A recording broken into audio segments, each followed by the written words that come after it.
entendu cette parole dans mon esprit. Il m'a dit, tu sais pourquoi Satan veut se servir à ta table? Parce que, mes amis, il faut que vous compreniez une chose. Le diable vient manger sur ta table. Oui, il vient manger sur ta table. Il veut se nourrir de ce qui est à toi. Et vous savez pourquoi? Eh bien, c'est très simple. J'ai entendu la voix du Seigneur qui m'a dit, parce que Satan est dépouillé. Il ne possède rien. Il n'a rien. Il ne possède rien. Il n'a plus rien. La Bible nous a dit qu'il a dépouillé les dominations et les autorités, dont Satan en personne, et il les a livrées lui-même en spectacle, en triomphant d'elles par la croix. Qu'est-ce que nous voyons dans ce petit verset de l'apôtre Paul? Il dit, Satan et les puissances du diable ne possèdent rien, ils n'ont rien. On a l'impression parfois, mes amis, que le diable est tellement rempli de choses. En réalité, il n'est rempli, écoutez-moi, il n'est rempli que de ce qu'il vous a volé. Est-ce que tu me suis? Tu me suis? Il est plein, il est rempli de choses qu'il n'a fait que vous voler. Que dit Yeshua? Que dit-il dans Jean 10? Le voleur ne vient pourquoi? Que pour dérober. Mais dérober à qui? Mais à toi. Ce qui est sur ta table. Et quand il voit ta bénédiction, mais il est en train de piquer une colère. Et il te dit, mais réduis ta bénédiction, réduis. Et si tu ne veux pas la réduire, il essaie à tout prix de venir prendre ce qui est sur ta table. Le diable aujourd'hui possède beaucoup de choses qu'il ne devrait jamais posséder. Il possède même des bénédictions que tu as eues et qu'il veut s'accaparer. Le diable vient sur ta table, il prend tes enfants, il prend ta famille, il prend ton mari, il prend ton époux, il prend ton couple, il prend ta maison, il prend ton argent, il prend même ta santé, il va même prendre ta bénédiction de bonne santé. L'Éternel a dit, mais je veux que tu sois en bonne santé. Il vient sur la table, il regarde. Si tu n'es pas agressif contre lui, c'est les violents qui s'emparent du royaume des cieux. C'est pas les mous, c'est pas ceux qui n'ont pas de colonne vertébrale, ce sont les violents. Et aujourd'hui, mes amis, je vous dis une vérité, très grande vérité. Il est plus que temps que nous nous levions, que nous devenions très agressifs contre lui, en lui disant, ne mets plus jamais les mains sur ma table. J'ai mis devant toi une table contre tes adversaires. Vous ne diminuerez point, mais vous augmenterez. Voilà ce que dit le texte de la Bible. Vous ne diminuerez point. Non, nous ne diminuerons point. Je ne veux pas que tu mettes encore ta main sur ma table. J'ai mis devant toi une table contre tes adversaires. Quel texte absolument extraordinaire.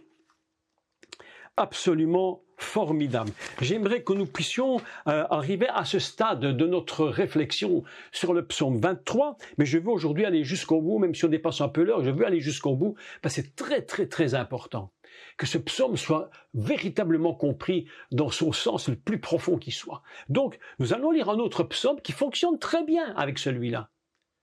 Des psaumes qui font des liens entre eux. Des liens. Vous savez, toute la Bible est liée entre elles par des canaux absolument tout à fait particuliers. C'est extraordinaire. Et nous allons lire le psaume 84. On va faire une petite incursion dans le 84. Je crois que c'est 84. 92, pardon. 92. Oui, voilà, 92.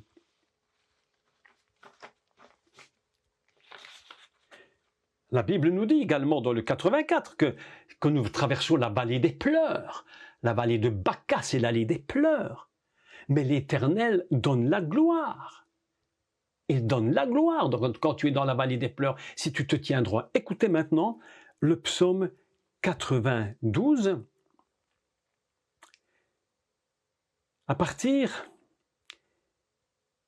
du verset, prenons le verset 9. D'accord? Verset 9. Mais toi, tu es le très haut, à perpétuité éternelle. Car voici tes ennemis, ô Éternel, tes ennemis, ô Éternel, périssent. Tes ennemis ne peuvent pas subsister. Nous apprenons donc une chose. Tous ceux qui font le mal sont dispersés. Et tu me donnes la force du buffle, et je suis arrosé d'une huile fraîche. Je lis et puis j'explique. Mon oreille se plaît, écoutez, extraordinaire, mon oreille se plaît à contempler mes ennemis, et mon oreille se plaît à entendre mes méchants adversaires. Ah, incroyable. Nous avons donc deux idées. Première idée, c'est que nos ennemis, avant d'être les nôtres, sont les ennemis de Dieu. Et il dit, car voici tes ennemis, ô Éternel, car voici tes ennemis périssent. Ceux qui viennent devant toi, quels qu'ils soient, pour te prendre tes biens sur ta table, pour se nourrir de prendre tout ce qui te fait du bien et qui veulent se l'accaparer, sont avant tout, avant tes ennemis, sont ceux de Dieu. C'est les siens. Et la Bible nous dit, non, non, tes ennemis périssent. Voilà un texte absolument important. Tes ennemis, on peut traduire autrement, tes ennemis succombent. Tes ennemis se perdent. Ils ne peuvent plus continuer. Ils essayent par tous les moyens, mais ils succombent. Ils n'ont pas la force d'aller au bout. La Bible nous dit ceci, résistez au diable. Résistez au diable. Il fuira où? D'où fuira-t-il? Il fuira loin de ta table de bénédiction. Il fuira loin de toi. Lorsqu'il voudra te mettre la maladie, résistez au diable. Lorsqu'il va vouloir prendre ton argent, résistez au diable. Lorsqu'il va prendre tes enfants, résistez au diable. Aujourd'hui, nous allons rentrer dans des temps, écoutez-moi bien, où nous allons devoir dire à Satan et aux esprits mauvais, rends-nous ce que tu nous as volé. Rends-nous ce que tu nous as volé. Tout ça ne t'appartient pas. Rends-nous, nous ne voulons plus que tu utilises nos bénédictions. Parce que le diable n'a rien, la seule chose qu'il possède pour subsister, c'est de prendre ce qui est à toi et te dépouiller et te mettre dans une catastrophe terrible. Je vois les chrétiens qui pleurent. Ah, le diable m'a fait, mais il t'a fait parce que tu le laisses faire. Mais oui, tu le laisses faire. Tu sais pourquoi tu le laisses faire? Parce que tu le crois qu'il n'est pas si méchant que ça. Mais oui. Tu crois qu'il n'est pas très méchant, mais il n'est pas si méchant. Mais mes amis, mais quand il te prend ton mari, quand il te prend ton épouse, quand il te prend tes enfants, est-ce que ça ne te suffit pas encore? Et puis il te prend ton argent, tu es sur la paille.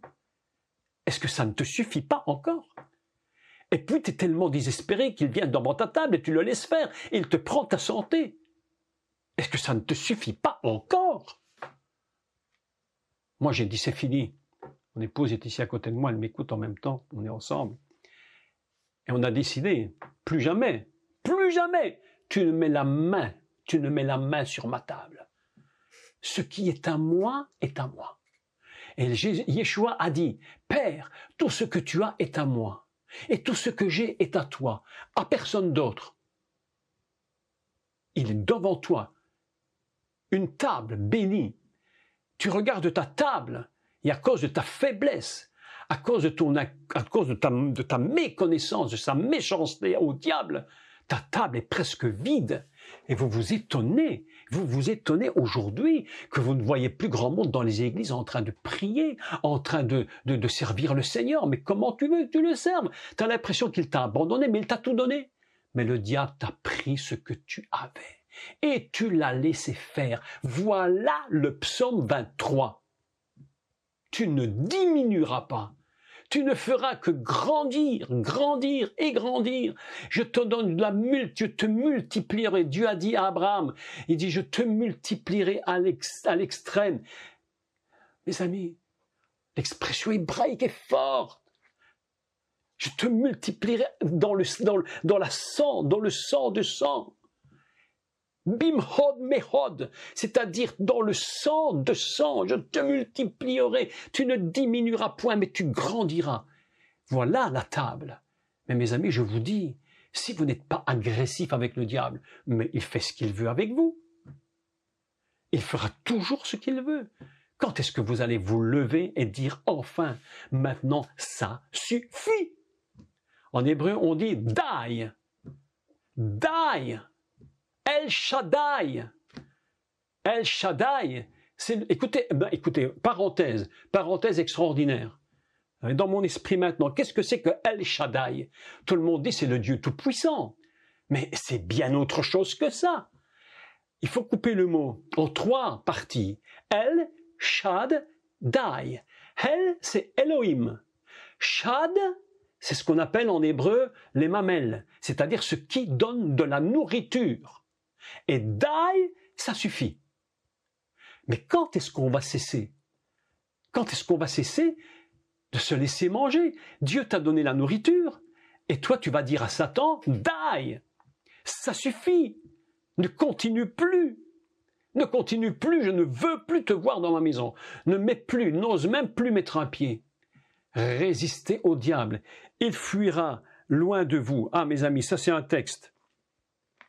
Et la parole est extraordinaire, parce que dans le psaume 92, il dit « Voici tes ennemis, ô Éternel ». Tes ennemis, est-ce que vous avez compris au moins que vos ennemis, avant d'être les vôtres, c'est les siens? Mais oui. L'Éternel combattra pour vous, nous dit la Bible. L'Éternel combattra pour vous.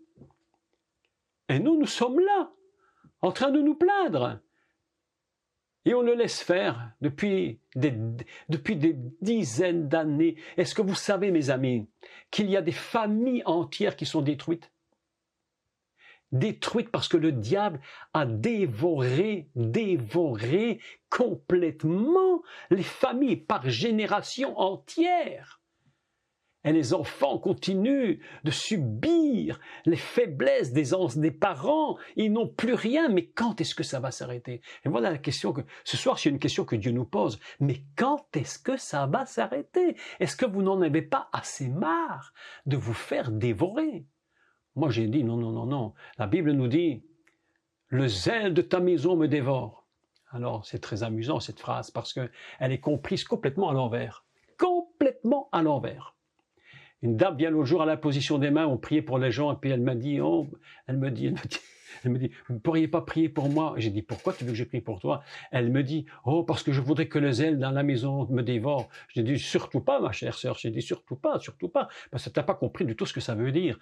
Quand Yeshua va au temple à Jérusalem et qu'il chasse tous les vendeurs du temple, qu'est-ce qu'il dit? Que l'attitude de ces vendeurs malsains, trompeurs, voleurs, étaient en train de dévorer la maison de Dieu. Non pas de l'élever, de la dévorer. Le zèle de ta maison me dévore. Faites attention de ne pas dévorer la maison de Dieu, parce qu'à chaque fois que vous vous laissez prendre au piège et qu'il vous prend ce qui est à vous, le zèle de ta maison me dévore. Non. Moi, je ne veux plus que le diable vienne me dévorer. C'est fini, terminé. Je dis, ça suffit. Tu te lèves le matin et tu dis, die, ça me suffit. C'est terminé. Et on continue. Je ne vais pas arrêter, je veux continuer aujourd'hui. Restez encore avec moi un petit moment. C'est très, très, très important d'écouter la suite. Elle est absolument magnifique. Les traductions ici sont différentes d'après les Bibles. J'ai fait une traduction un peu différente selon un texte absolument formidable. Il dit, donc tu dresses devant moi une table contre mes adversaires, tu oins d'huile ma tête. Tu oins d'huile ma tête. Prenons le mot et ma coupe déborde, d'accord? Tu oins d'huile ma tête, ma coupe déborde. Si tu prends le mot, est très intéressant, le mot, tu vas oindre d'huile, c'est une traduction un peu compliquée, mais le mot c'est Carni. Carni vient de keren, la corne. On pourrait traduire « tu me cornes ».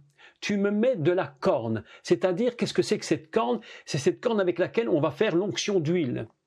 On va faire de l'onction d'huile. Tu oins d'huile avec la corne. Vous savez qui était oint avec une corne?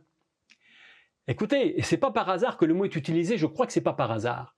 Eh bien, David a été oint avec une corne. Keren. Il est dit que le prophète Shmuel a oint David avec keren, une corne. Shaoul, le roi Shaoul, avait été oint, si je ne me trompe, avec ce qu'on appelle par. Par, c'est une cruche. Mais David est oint avec keren, une corne. Et le mot ici, dans ce texte-ci, c'est carni.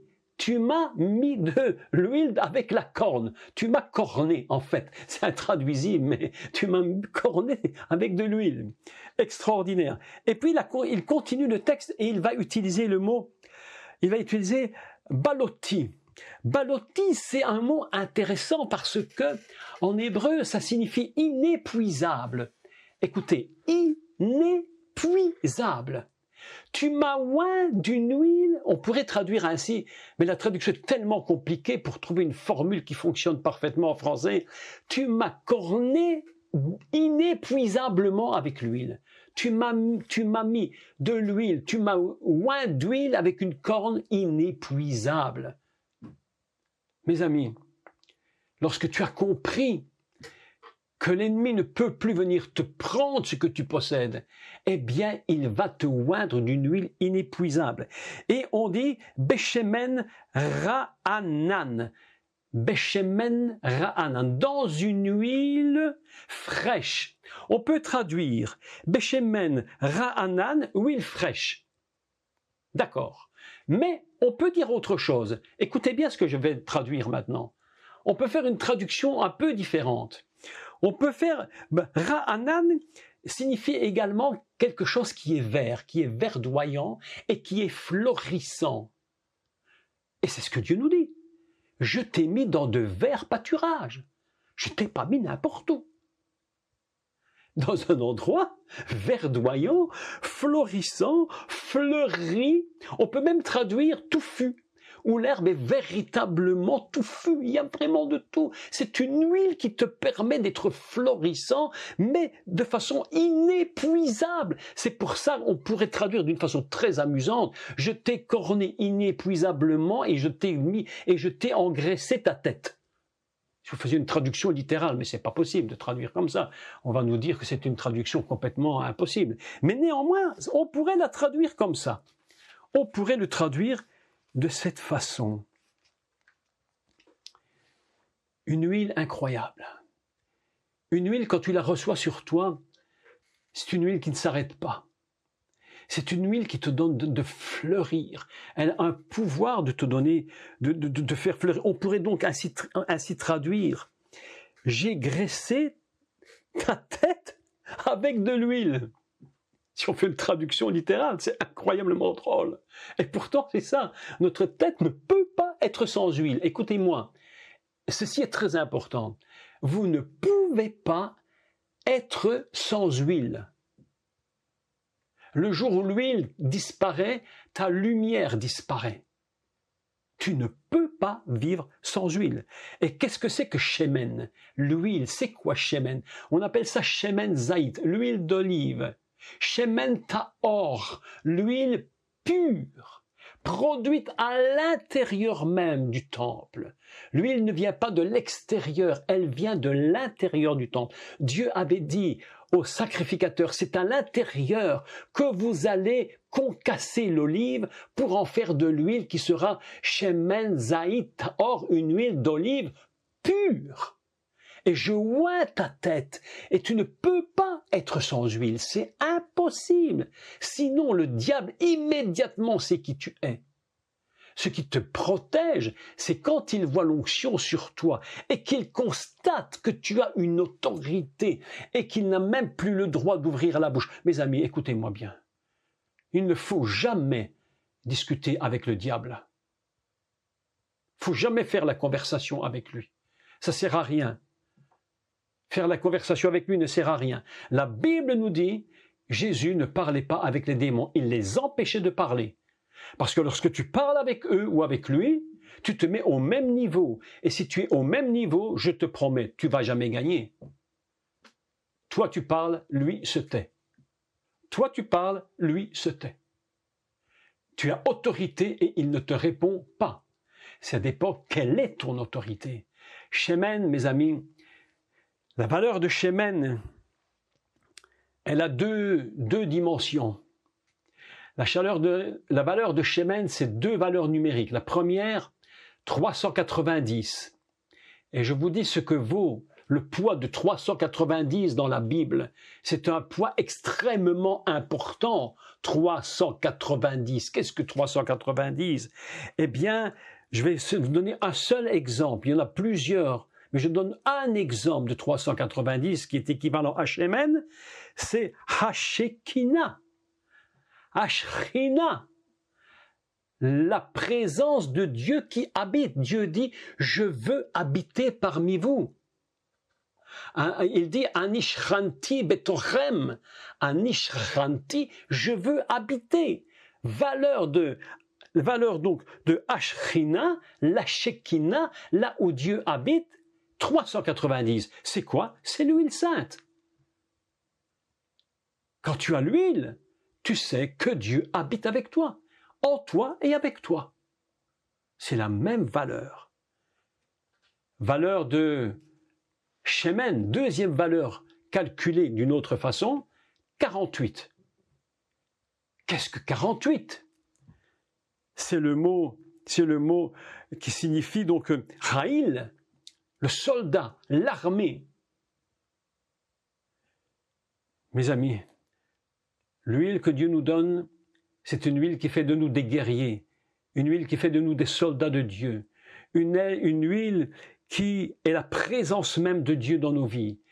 Et voilà ce que dit le texte biblique. J'ai mis devant toi une table remplie, préparée contre tes adversaires. Ne les laisse pas y toucher, mais je t'éoins d'une huile qui fait de toi un soldat et ma présence est avec toi. Et il termine en disant, oui, voilà un texte, un cri, oui, le bonheur et la grâce m'accompagneront et j'habiterai. Vous voyez qu'on est toujours dans les mêmes systèmes, on est toujours dans la même idée. Et tu habites et moi j'habite. Tu viens habiter en moi par l'Esprit et moi j'habite avec toi. C'est pourquoi il est écrit « Et j'habiterai dans la maison de l'Éternel ». Pas de la religion, pas de n'importe quoi. J'habite dans la maison de l'Éternel à longueur de vie jusqu'à la fin de mes jours. Je ne te quitterai pas. Voilà un psaume, le psaume 23. On a commencé un petit décodage du psaume. Il y aurait évidemment, je suis persuadé, 100 000 choses à dire sur ce psaume. 100 000 choses à dire. Mais voilà, aujourd'hui, j'essaie de parler de l'essentiel. Quand tu parles de l'Éternel est mon berger, je ne manquerai de rien. Je ne diminuerai jamais. Je n'irai toujours qu'en augmentant. Et même si l'épreuve vient, je me tiendrai toujours debout. Et tu pourras me mesurer et tu verras que je me suis tenu debout dans ta parole. Et tu as mis devant moi une table et je ne me laisserai plus jamais dépouiller. Plus jamais dépouillé. Et tu oins d'huile ma tête, et je me tiens comme un soldat, parce que ta présence est en moi.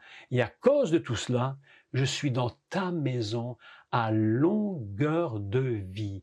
Jusqu'à mon dernier, j'allais dire une bêtise quasiment, mais même lorsque je serai mort sur cette terre, je serai encore vivant pour Dieu là-haut. C'est pourquoi c'est à longueur de vie, à longueur d'éternité. Je ne pourrai jamais me séparer de toi. Voilà le psaume 23 en 1h20. J'espère que j'ai pu en encouragé à lire les psaumes avec une vision tellement, j'allais dire presque différente, de comprendre que ce psaume 23 est une puissance extraordinaire. C'est une présence de Dieu. Lorsque tu vas lire le psaume 23 maintenant, ce ne sera plus machinal. Ça va devenir une révélation extrêmement profonde. Mais qui es-tu, mon Dieu? Tu es mon berger. Pas n'importe qui, l'Éternel.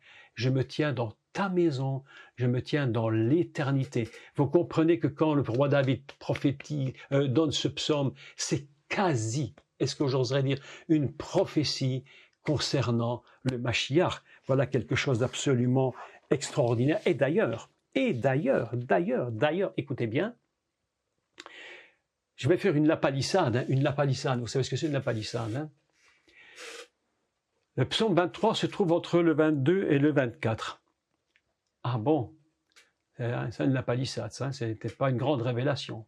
Néanmoins, elle est quand même une révélation, parce que le psaume 22 parle de quoi? Les souffrances du Messie. Et le psaume 24 parle de quoi? Il parle de l'entrée du roi de gloire. Laissez entrer le roi de gloire dans son temple. Et entre les deux, la souffrance et la gloire, 22, 24, David place le 23, l'Éternel est mon berger. Le Seigneur est en train de passer par les souffrances. Il sait que l'ombre de la mort est là, elle est terrible. Mais il dit, l'Éternel est mon berger. Et lorsqu'il a terminé, et j'habiterai tous les jours jusqu'à la fin tout dans ta maison jusqu'à la fin de mes jours, il termine en disant, laissez entrer le roi de gloire dans son temple. Ça, c'est absolument extraordinaire. Les ennemis sont nombreux, David passe des moments extrêmement difficiles, des moments où nous sommes dans des difficultés extrêmes, mais l'Éternel te dit, repense le psaume 23, je ne l'ai pas écrit pour rien, repense-le, médite-le jour et nuit, et tu verras que je suis l'Éternel, ton libérateur. Que Dieu vous bénisse tous, que le Seigneur de gloire vous bénisse, que le bon berger, dont nous avons compris qu'il est autre chose qu'une petite histoire, soit avec vous, vous bénisse, vous garde et surtout que vous vous gardiez en lui.